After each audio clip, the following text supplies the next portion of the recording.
नमस्कार दोस्तों, stock market studies में फिर से एक बार आपको दिल से बहुत स्वागत करता हूँ। तो आज मैं बात करूँगा डिफेंस सेक्टर के बारे में क्योंकि अ, सामने जो इंडिपेंडेंस डे गया उस दिनों में प्रधानमंत्री ने जो अनाउंसमेंट किया और वो भी डिफेंस सेक्टर के ऊपर, वो सचमुच में फ्यूचर में एक बहुत बड़ा पोटेंशियल इस सेक्टर के ऊपर देखने को मिलेगा।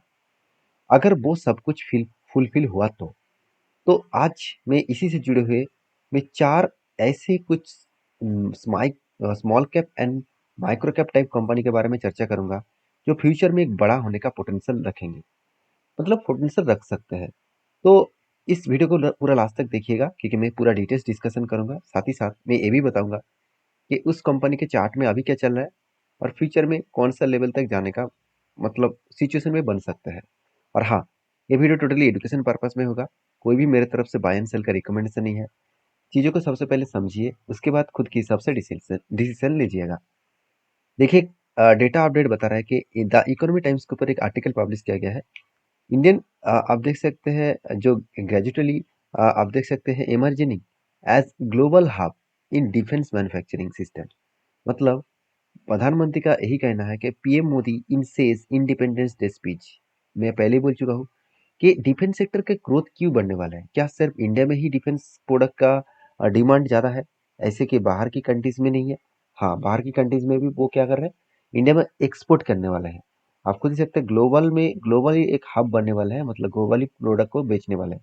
आज अमेरिका इतने बड़ा क्यों है, आज रसिया चाइना इतना बड़ा क्यों है? क्योंकि वो दूसरे कंट्रीज को खुद के जो डिफेंस के प्रोडक्ट है, जो इक्विपमेंट्स है, उसको बेचता है। और इसी कारण के वजह से वो आज इतने बड़े हैं। तो इसराइल भी इतना बड़ा क्यों है, इतने छोटे देश होने के बाद भी स्ट्रांग क्यों क्यों है? क्योंकि वो डिफेंस सेक्टर के प्रोडक्ट को ज़्यादा से ज़्यादा बेचते हैं। तो इंडिया भी उसी प्रोजेक्ट के ऊपर काम करने के लिए यहाँ पे तैयार हो रहा है, जो गवर्नमेंट खुद यहाँ पे इस तरीके से बातचीत कर रहा है। अभी देखिए, मोदी जी के बातों से आपको भरोसा है कि नहीं है वो तो अलग बात है। तो यहाँ पे हम लोगों को कंपनीज के बारे में पर चर्चा कर लेते हैं। अगर सेक्टर में ग्रोथ हुआ तो इस कंपनी के ऊपर अच्छा खासा ग्रोथ आने का चांसेस रह सकते हैं। उनमें से फर्स्ट जो कंपनी है उसके बारे में बात करूँ, उसका नाम है SIKA। तो SIKA इस कंपनी का नाम आप देख सकते हैं, सिका इंटरप्लांट सिस्टम लिमिटेड। तो SIKA ये जो कंपनी है टोटली डिफेंस सेक्टर के ऊपर काम करते हैं। अगर इस कंपनी के प्रोजेक्ट के ऊपर देखेंगे तो पूरा का पूरा आपको एक एक प्रोजेक्ट दिखेगा। तो फाइटर जेट जो है, साथ ही साथ एविएशन इंडस्ट्रीज जो है, साथ ही साथ मिसाइल्स जो है, साथ ही साथ चॉपर जो है, इस तरीके से जो हेलीकॉप्टर्स है, इस तरीके से प्रोडक्ट ड्रोन के ऊपर, ये सारे प्रोडक्ट्स के ऊपर कंपनी काम करते हैं। तो कंपनी के जो प्रोडक्ट है वो आप यहाँ पे देख सकते हैं। कंपनी के जो प्रोडक्ट है वो मतलब एरोस्पेस के ऊपर भी, डिफेंस सेक्टर के ऊपर भी, साथ ही साथ जो जिस इस तरीके से जो एविएशन का जो पहिया होता है, तो उसके जो यहाँ पे जो लीवर होते हैं, इसको भी कंपनी बनाने का काम करता है। तो बेसिकली कंपनी के जो प्रोडक्ट है वो वायर सिस्टम के ऊपर, मतलब जो केबल्स एंड वायर्स होते हैं, तो उसके ऊपर भी काम करते हैं। मतलब इंटरकनेक्टेड जो प्रोडक्ट होते हैं, मॉड्यूल्स के ऊपर, उसके ऊपर भी काम करते हैं। सा, तो साथ ही साथ जो बाकी इक्विपमेंट्स है उसके ऊपर भी काम कर रहे हैं। तो कंपनी के जो प्रोडक्ट है वो आज जितना है प्रोडक्ट डिमांड, अगर फ्यूचर में एक्सपोर्ट ज़्यादा किया जाए इंडिया के बाहर तो इसका डिमांड और भी ज़्यादा बढ़ने वाला है। तो कंपनी की ग्रोथ कितना है वो आपको दिखाने से पहले कंपनी का कुछ डेटा मैं आपको बताता हूँ। देखिए, कंपनी यहाँ पे कौन सा सेक्टर पर काम कर रहा है, एरोस्पेस डिफेंस एंड स्पेस के ऊपर, और वो भी आप देख सकते हैं ऑटोमोटिव सेक्टर इंडस्ट्रीज के ऊपर काम करते हैं। तो बेसिकली कंपनीज के जो ग्रोथ है वो दिखाने से पहले कंपनी के कुछ डेटा पॉइंट आपके साथ शेयर करूंगा। सबसे पहले कैपेक्स, देखिए कंपनी का कैपेक्स आज तक की देखा है तो लास्ट 5 ईयर्स में कुछ कैपेक्स ही नहीं था। इस बार आपको 6 करोड़ का कैपेक्स देखने को मिलेगा। अभी कहेंगे सर 6 करोड़ का कैपेक्स इसमें होगा क्या? सबसे पहले बता दूं, कंपनी 1200 करोड़ का कंपनी है, एक छोटा सा कंपनी है। और छोटे से कंपनी के ऊपर 6 करोड़ का कैपेक्स मेरे हिसाब से बेस्ट है। अभी कंपनी के देखिए, इंजीनियरिंग प्रोडक्ट के ऊपर 61 का रेवेन्यू जनरेट हो रहा है, इंजीनियरिंग सिस्टम के ऊपर 34% एंड बाकी सर्विसेज के ऊपर अराउंड 5% के आसपास। पूरे के पूरे एरोस्पेस एंड डिफेंस सेक्टर के ऊपर कंपनी 100% काम करते हैं। इस कंपनी की जो ग्रोथ है वो, उस ग्रोथ के बारे में बात करूँ तो आप डायरेक्टली इस कंपनी का देखिए, पी रेशियो हाई है, इंडस्ट्रीज पी रेशियो से कम है, ROC बेस्ट देखने को मिलेगा। इनकम अच्छा खासा है, 1200 करोड़ के कंपनी को 20 करोड़ का प्रॉफिट हो रहा है, ठीक ठाक है। अभी डेप्थ एकदम कम है, मतलब जीरो है, आप बोल सकते हैं, क्योंकि डेप्थ एकदम कंपनी लिया ही नहीं, कोई भी डेप्थ नहीं है। और प्रोमोटर के पास अच्छा खासा होल्डिंग है 71% और अर्निंग पर शेयर भी जबरदस्त है। अगर इसको मैं प्रॉफिट एंड लॉस के हिसाब से देखूँ साल भर की, आप देखेंगे कंपनी हर साल में कंपनी खुद के सेल्स को किस लेवल तक बढ़ाते चलेगी। कोई भी ऐसा साल नहीं दिखा जहाँ पे कंपनी का बुरी तरीके से पिटाई हो चुके हैं, नेगेटिव सेल हुआ है। कंपनी एक्सपेंस मिटाने के बाद कंपनी का नेट प्रॉफिट भी देखिए, एक टाइम 1-2 करोड़ का नेट प्रॉफिट हुआ करता था, आज 19 करोड़ 21 करोड़ के आसपास प्रॉफिट हो रहा है। और इसीलिए कंपनी के सेल्स का ग्रोथ एंड प्रॉफिट का ग्रोथ बहुत स्ट्रांग है। तो कंपनी इतनी छोटे होने के बाद भी इतना स्ट्रांग परफॉर्मेंस कर रहा है, तो सोचिए कंपनी में ग्रोथ किस तरीके से होने वाला है। एक साल में इसीलिए कंपनी 160% के आसपास रिटर्न भी दे चुके हैं। अगर बैलेंस शीट के बारे में बात करें तो आप देख सकते हैं कंपनी का रिजर्व बढ़ते चले गए और कर्जा पहले था 1-2 करोड़ का, अभी जीरो बन चुके हैं। कंपनी के फिक्स्ड एसेट भी बढ़े, उसके साथ साथ कंपनी के ऊपर सबसे जो मुझे इंपॉर्टेंस पॉइंट लगा कंपनी के शेयर होल्डिंग पैटर्न। अगर शेयर होल्डिंग पैटर्न के बारे में बात करूँ तो म्यूचुअल फंड के पास तो होल्डिंग है, मान ले तो सॉरी, एफआईएस के पास तो होल्डिंग 71% है, म्यूचुअल फंड के पास कोई भी कुछ भी होल्डिंग नहीं है। छोटा मोटा होल्डिंग्स जो है वो डीआईएस ने उठाया, और बाकी एफआईएस के पास पूरा का पूरा होल्डिंग है। एफआईएस के पास कितना 2.7% के आसपास, जो पहले सिर्फ 0.7% के आसपास होल्डिंग था, अभी 2.70 के आसपास होल्डिंग है। तो अच्छा खासा होल्डिंग यहाँ पे बढ़ा गया है। अभी चार्ट के बारे में बात करूँ तो इस कंपनी के देखिए चार्ट, जब से कंपनी लिस्टिंग हुआ, लिस्टिंग कब हुआ, बहुत पुराना कंपनी है, तब से लेकर कंपनी में कुछ खास परफॉर्मेंस देखने को नहीं मिला। और आप देख सकते हैं उसके बाद कोविड के बाद इस कंपनी तो सारे रिकॉर्ड ही तोड़ दिया। अगर कोविड के लेवल से मैं टॉप लेवल तक देखूँ तो ऑलमोस्ट कंपनी 2100% का रिटर्न दिया। 2100% का मतलब होता है 21 गुना रिटर्न। तो ये एक बहुत बिग जर्नी कंपनी के ऊपर हुआ है। तो मुझे लगता है ये तो सिर्फ शुरुआत है। अभी इतना लंबा जर्नी होने के बाद शायद थोड़ा सा करेक्शन हो सकता है, शायद थोड़ा सा यहाँ पे होल्ड कर सकते हैं। जैसे इस जगह पे बाइंग होने के बाद कुछ होल्ड किया, कुछ करेक्शन किया, उस लेवल को ब्रेक किया तो एक धमाका हुआ। तो मुझे लगता है इस हाई लेवल को फिर से अगर ब्रेक करेगा तो एक धमाका बन सकता है। तो प्लीज़ इसको एज ए रिकमेंडेशन के हिसाब से मत समझिएगा, आप इसको स्टडी पर्पस में देखिएगा। नेक्स्ट जो कंपनी है उसके बारे में चर्चा करूँ, उसका उसका नाम आप देख सकते हैं, मेरिन इलेक्ट्रिकल्स लिमिटेड। तो मेरिन इलेक्ट्रिकल्स लिमिटेड, नाम में ही आपको पता चल गया कंपनी मेरिन्स के ऊपर काम करते हैं। और कंपनी के मेरिन्स के साथ साथ कंपनी के पावर ऑफ डिजिटल मतलब ट्रांसफॉर्मेशन के ऊपर भी काम करते हैं। जो सिक्योरिटी डेटा सिस्टम है उसके ऊपर भी कंपनी काम कर रहा है। साथ ही साथ कंपनी आप देख सकते हैं एम्पावर मतलब empowering your operations with the, यहाँ पे मैं एक बार आपको दिखाना चाहूँगा। हाँ, यहाँ पे देख सकते हैं रिलायबल पावर सॉल्यूशंस। तो पावर सॉल्यूशंस के ऊपर भी कंपनी काम कर रहा है। साथ ही साथ कंपनी जो अ, मतलब प्रोडक्शन का जो मशीनरी है उसके ऊपर भी कंपनी काम कर रहा है। तो कंपनी का टोटल एम्प्लॉय कितना है, 1000 से भी ज़्यादा है। टोटल 14 से भी ज़्यादा ब्रांचेस है और 8 मैन्युफैक्चरिंग फैक्ट्रीज है। और टोटल जो स्क्वायर फुट है कितना, 3 lakh square foot. 3 lakh square foot area मतलब बहुत बड़ा एरिया लेकर कंपनी काम कर रहा है। कंपनी स्टार्ट हुआ था 1978 से, तब से लेकर कंपनी आज तक जर्नी कर रहा है। तो बहुत पुराना कंपनी है, सिर्फ आज का कंपनी है, बहुत पुराना है। और ये भी गवर्नमेंट के इसके ऊपर हाथ है, क्योंकि सबमरीन से लेकर डिफेंस सेक्टर के जो प्रोजेक्ट है उसके ऊपर बहुत तेजी से कम मतलब इंडिया काम कर रहा है। तो और इंडिपेंडेंट मेड इन इंडिया बनने का कोशिश कर रहा है, तो इसमें ग्रोथ जरूर दिखेगा। और इसका जो क्लाइंट्स है बहुत स्ट्रॉन्ग क्लाइंट्स है।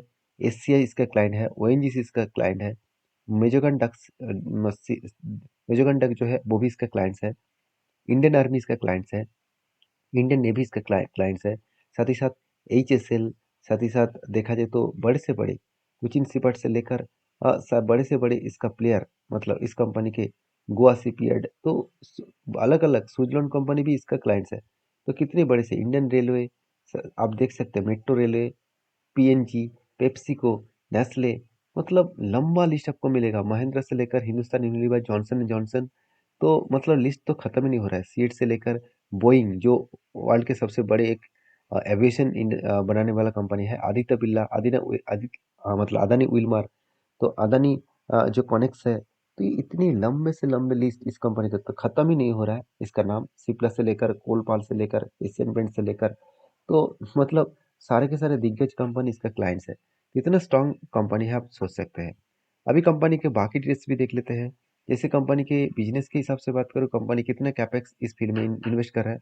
आप देखेंगे कैपेक्स 24 करोड़ के आसपास। तो यहाँ पे देख सकते हैं कैपेक्स इस बार 24 करोड़ के आसपास हुआ, जो आज तक की हाईएस्ट कैपेक्स है। ये भी अच्छी बात है। और साथ ही साथ कंपनी के जो रेवेन्यूज है वो कहाँ से आ रहा है, आप देख सकते हैं टोटल जो रेवेन्यूज है वो नेविगेशनल जो मतलब इक्विपमेंट्स है उसके ऊपर कंपनी 64% का रेवेन्यू जनरेट कर रहा है, और बाकी पावर डिस्ट्रीब्यूशन के ऊपर 35% का रेवेन्यू जनरेट कर रहा है। अभी देखिए कंपनी इंडिया में 81% काम कर रहा है और बाहर की कंट्रीज में भी 18% प्रोडक्ट को सेल अप कर रहा है। तो मतलब यहाँ पे एक अच्छा खासा ग्रोथ आने का चांसेस है इस कंपनी का। अभी कंपनी का फाइनेंशियल डिटेल्स के बारे में चर्चा करूँ तो आप खुद ही देख सकते हैं। कंपनी के देखिए मार्केट कैप 3,500 करोड़ है और कंपनी का वैल्यूएशन बहुत हाई है। अभी कंपनी का आरओसी आरओई तो ठीक ठाक है, इनकम भी अच्छा खासा है, कर्जा भी चलो मान लेता है बहुत कम है, प्रोमोटर के पास होल्डिंग्स भी अच्छा खासा है। अभी कंपनी के प्रॉफिट एंड लॉस के बारे में बात करूँ तो कंपनी के देखिए हर साल में सेल्स लगातार बढ़ते चले गए। इस बार भी हाईएस्ट सेल्स जनरेट किया, एक्सपेंस मिटाने के बाद हाईएस्ट प्रॉफिट भी कंपनी जनरेट किया। ये गुड पॉइंट्स है किसी भी छोटे कंपनी के लिए। अभी कंपनी के सेल्स का ग्रोथ भी बढ़े और प्रॉफिट का ग्रोथ भी लगातार हर साल में बढ़ते चले गए, इसलिए कंपनी एक साल में 300% का रिटर्न भी दिया। अभी कंपनी के बैलेंस शीट के बारे में बात करूँ, कंपनी के रिजर्व भी बढ़ते चले गए। कर्जा धीरे धीरे करके बढ़ रहा है, तो जितना कर्जा बढ़ रहा है उतने कंपनी के रिजर्व एंड फिक्स्ड एसेट भी बढ़ते चले गए। अभी कंपनी के इन्वेस्टर के बारे में बात करूँ, एक बार आपको इन्वेस्टर के बारे में बात कर देता हूँ। प्रोमोटर के पास सबसे ज़्यादा होल्डिंग्स है। म्यूचुअल फंड एंड एफआईडीएस ने कुछ खास होल्डिंग्स नहीं उठाया, ना के बराबर होल्डिंग है। बाकी पब्लिक के पास होल्डिंग्स देखने को मिलेगा। ओवरऑल इस कंपनी के अगर चार्ट के बारे में बात करो तो आप खुद ही देख सकते हैं, कंपनी जब से स्टार्ट हुआ था अब इसका प्राइस था सिर्फ 14 रुपीज़ के आसपास, और आज कहाँ पे है, आज इसका प्राइस 300 के ऊपर चला गया।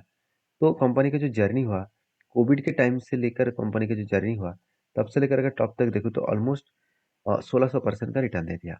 तो देखिए मैं जरूर कहूँगा कंपनी में इस तरीके से धमाका देखकर आप डायरेक्टली बाय मतलब बाई बाई कर बाई सेल मत कर लेना, क्योंकि इस तरीके से कंपनीज के ऊपर आपको डीपली रिसर्च करना होगा और आपके ओपिनियन के हिसाब से ही काम करना होगा। क्योंकि छोटे कंपनी है, स्मॉल कैप टाइप कंपनी है, रिक्सी कंपनी है, तो इसको आपको सोच समझ कर काम करना पड़ेगा। तो नेक्स्ट जो कंपनी उसके बारे में चर्चा करूँ, उसका नाम आप सबसे पहले देखिए, एनआईबीई। तो जो एनआईबीई कंपनी है, जो इस कंपनी भी डिफेंस सेक्टर के ऊपर काम करते हैं, आप देख सकते हैं डिफेंस एंड एरोस्पेस के ऊपर काम कर रहा है। साथ ही साथ ऑटोमोबाइल सेक्टर के ऊपर भी काम कर रहा है। साथ ही साथ कंपनी कुछ बीवीएम मतलब आरसी एंड एफ के ऊपर भी काम कर रहा है, जो सोलर पावर प्लांट के ऊपर भी काम किया जाता है। तो इस तरीके से प्रोजेक्ट के ऊपर कंपनी काम कर रहा है। तो अभी चलो देख लेते हैं कंपनी का बिजनेस कितना स्ट्रांग है। सबसे पहले कंपनी के बिजनेस के बारे में बात करूं तो कंपनी के कैपेक्स के हिसाब से देखा जाए तो कंपनी के कैपेक्स इस बार सारे हद पार कर दिए। कंपनी इतने दिनों से कुछ कैपेक्स अनाउंसमेंट नहीं कर रहे थे। 2000 मतलब 23 में कैपेक्स था 34 करोड़, और मतलब 2024 में वो कैपेक्स बढ़ के हो चुके 102 करोड़, मतलब ऑलमोस्ट 3 गुना से भी ज़्यादा। तो इतनी भी ज़्यादा कैपेक्स कंपनी अनाउंसमेंट किया। उसके साथ साथ कंपनी के जो बिजनेस है, आप देख सकते हैं जो मैन्युफैक्चरिंग कंपनी करते हैं, मैनमेड जो मैन्युफैक्चरिंग करते हैं उसके ऊपर 100% कंपनी का बिजनेस है। और डोमेस्टिकली कंपनी 94% बिजनेस कर रहा है। कमर्शियली कंपनी मतलब एक्सपोर्ट कर रहा है कितना, अराउंड 6% के आसपास। तो बिजनेस और पॉइंट ऑफ व्यू से बात करूँ तो कंपनी के जो फंडामेंटल्स है और फाइनेंशियल है, अगर देखेंगे कंपनी का वैल्यूएशन इंडस्ट्रीज पीरियड के सेम टू सेम है। आरओसी आरओ ठीक है, डेप्थ थोड़ा सा है, कोई बात नहीं, इनकम अच्छा खासा है, ओनर के पास होल्डिंग्स भी अच्छा खासा है, अर्निंग पर शेयर भी 21 के आसपास है। और कंपनी का प्रॉफिट एंड लॉस के बारे में बात करें तो सेल्स हर साल में बढ़ते चले गए, और मज़ेदार बात यही है कि कंपनी के सेल्स भी बढ़े और उससे कई गुना ज़्यादा कंपनी का प्रॉफिट भी बढ़े। अभी क्वेश्चन ये है कि कंपनी सेल्स तो उतना नहीं किया, तो कम सॉरी माफ़ी चाहता हूँ, यहाँ पे सेल्स का डेटा यहाँ पे दिखा देता हूँ। हाँ, सेल्स का डेटा आप देख सकते हैं हर साल में किस तरीके से बढ़े, और लास्ट ईयर में तो कंपनी का सेल्स सारे हाथ ही पर कर दिए। तो कंपनी जो इतने दिनों से 5-6 करोड़ का प्रॉफिट सेल्स कर रहा था, वो लास्ट 3 to 4 ईयर्स में कंपनी 350 करोड़ को भी क्रॉस ओवर की। और इसीलिए कंपनी के इतने दिनों से जो प्रॉफिट ही नहीं हो रहा था, जीरो प्रॉफिट था, वो आज 29 करोड़ तक पहुंच चुका है। तो कंपनी खुद को अलग लेवल में रिप्रेजेंट कर रहा है, और शायद इसीलिए सेल्स का ग्रोथ, प्रॉफिट का ग्रोथ कंपनी अच्छी तरीके से मेंटेन कर पाते हैं। और इसीलिए कंपनी एक साल में 300%, 3 साल में 200%, 5 साल में 200% का रिटर्न दे चुके हैं। बैलेंस शीट के हिसाब से बात करूँ तो जो कंपनी का रिजर्व एकदम ना के बराबर था, वो आज रिजर्व 156 करोड़ हो चुके हैं। और बोरिंग्स जो है वो ना के बराबर था, अभी कंपनी बोरिंग्स भी लिया। देखिए बिजनेस बढ़ रहा है तो कंपनी को तो कर्जा लेना ही पड़ेगा। अभी ऐसे इन्वेस्टर के हिसाब से देखूँ तो इस कंपनी के इन्वेस्टर के हिसाब से देखिए म्यूचुअल फंड के कोई होल्डिंग नहीं है, एफएस के पास छोटे मोटे होल्डिंग है ऑलमोस्ट 8%, फिर भी एफएस ने अच्छा खासा होल्डिंग्स तो उठाया इस कंपनी के ऊपर। और प्रोमोटर के पास 51% और पब्लिक के पास ऑलमोस्ट 40% के आसपास। तो चार्ट पैटर्न्स के बारे में बात करूँ तो आप यहाँ पे देख सकते हैं कंपनी जब से स्टार्ट हुआ तब से लेकर अच्छा खासा काम कर रहा है। कंपनी लिस्टिंग हुआ था मतलब 2020 में, और वो भी अगस्त मंथ में, कोविड के टाइम में। कोविड के टाइम से कंपनी का जो जर्नी हुआ वैसे अगर टॉप लेवल तक देखो तो करीब ऑलमोस्ट 2700% के आसपास कंपनी, 27,000% के आसपास रिटर्न कंपनी दे चुके हैं। तो मेरे हिसाब से एक बेस्ट रिटर्न कंपनी दिया है। अब इस कंपनी का देखिए एक जर्नी हुआ, होल्ड किया, उसके बाद फिर से जर्नी हुआ, फिर से यहाँ पे होल्ड करेंगे तो ही एक अच्छा खासा मूवमेंट यहाँ पे देखने को मिल सकता है। तो इस वीडियो का लास्ट जो कंपनी है उसके बारे में चर्चा करूँ, अगर उसके बारे में डिटेल्स देखें तो उसका नाम है एपोलो माइक्रो सिस्टम लिमिटेड। देखिए एपोलो माइक्रो सिस्टम लिमिटेड ये भी एक देखा जाए तो टोटली डिफेंस सेक्टर के ऊपर काम करते हैं, जहाँ पे फाइटर जेट के ऊपर, मतलब एविएशन के इंडस्ट्रीज के ऊपर, ड्रोन सेक्टर के ऊपर जो कंपनी जो ड्रोन बनाते हैं वो बहुत स्ट्रांग ड्रोन है, क्योंकि वो साउंड प्रूफ ड्रोन भी है और मतलब विदाउट मैन पावर है। मतलब ये टोटली टेक्नोलॉजीज और कंप्यूटर्स के माध्यम से चलते हैं। मतलब दुश्मन की जगह पे जाकर खुद अटैक कर सकते हैं, खुद मिसाइल छोड़ सकते हैं। इस तरीके से ड्रोन मैन्युफैक्चरिंग किया है और इसके क्लाइंट्स भी बहुत स्ट्रांग है। आप देख सकते हैं डीआरडीओ से लेकर, डिफेंस सेक्टर से लेकर, एडीए से लेकर, टाटा स्टील से लेकर, रेल, साथ ही साथ आप Cochin shipyard, ONGC, Indian railway, NALCO, Hindustan aeronautics limited, CSMB, तो एसएस मतलब एससीसीएल, साथ ही साथ Bharat dynamic limited, NTPC, ISRO, तो लंबा सा लिस्ट मिलेगा, एनएमडीसी, लंबा सा लिस्ट आपको यहाँ पे मिल जाएगा। तो कंपनी का स्ट्रॉन्ग यहाँ पे ग्रोथ ऑफ पोटेंशियल यहाँ पे देखने को मिलेगा कस्टमर के बेसिस में। अभी क्या सही में कस्टमर इतने अच्छा होने के बाद भी सेल्स और प्रॉफिट ठीक ठाक हो रहा है? तो उसको देखने के लिए कंपनी का सबसे पहले मैं आपको कैपेक्स दिखाना चाहूँगा। अगर कैपेक्स के बारे में बात करूँ तो कंपनी इस बार कैपेक्स भी हाईएस्ट इंक्रीज किया 53 करोड़ के आसपास, जो आज तक की सबसे हाईएस्ट कैपेक्स है।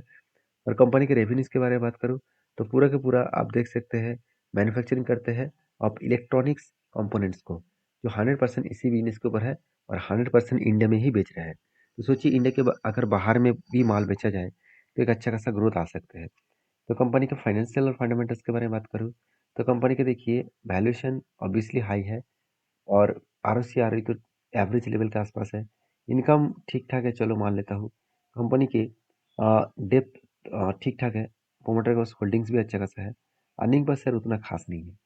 कंपनी के प्रॉफिट एंड लॉस के बारे में बात करूँ तो कंपनी का हर साल सेल्स बढ़ते चले गए। ये सबसे गुड पॉइंट है इस कंपनी का। और इस बार भी हाईएस्ट सेल जनरेट किया 400 करोड़ के आसपास। एक्सपेंस मिटाने के बाद नेट प्रॉफिट 3 करोड़ से 38 करोड़ तक बनता हुआ देखने को मिले। मतलब बेस्ट तरीके से यहाँ पे प्रॉफिट ग्रोथ देखने को मिले। उसके साथ साथ अगर मैं कंपनीज की सेल्स के बारे में बात करूँ तो सेल्स हर साल बढ़ते चले गए। इस बार भी अच्छा खासा सेल्स किया, प्रॉफिट मार्जिन भी डबल हो गया और अच्छा खासा रिटर्न भी दिया ऑलमोस्ट 100% के आसपास। तो सब कुछ अगर ठीक ठाक है, बैलेंस शीट भी ठीक ठाक रहेगा। हाँ बिल्कुल है।